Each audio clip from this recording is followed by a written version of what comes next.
Visuals are a very powerful force in shaping perception.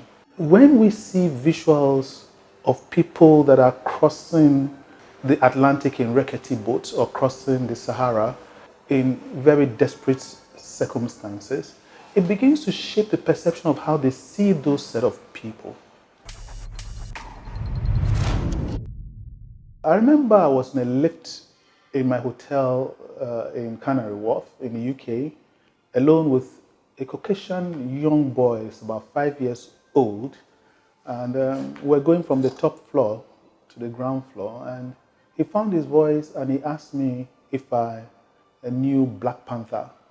Luckily, I'd watched the movie, so when he said he had the costume of Wakanda, I was tempted to tell him that I was a cousin of T'Challa. And what hit me was that he had a very positive visual of Africans he had seen in a movie, and he had transposed it onto me and saw me in a very positive light. Visuals are a very powerful force in shaping perception.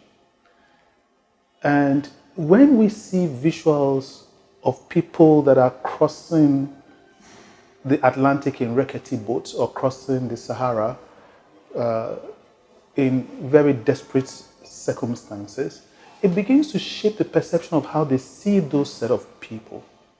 There's nothing wrong with immigration. There's so many Chinese living in the UK, in Europe, in parts of Africa and elsewhere, but they get their respect because of the visuals of what they see about China whenever there are any visuals about China. Great Britain is so called because of the visuals of years of conquest, of triumph, of being prosperous. The visuals that comes out of the Jewish people is visual of winning so many Nobel Prize awards. What we need to do in Africa and indeed in emerging economies is to begin to shape the perception of ourselves through the visuals. But the visuals are based on reality, it can be based on fantasy. We need to get it right. We need to make sure that we are more concerned about the next generation than the next election.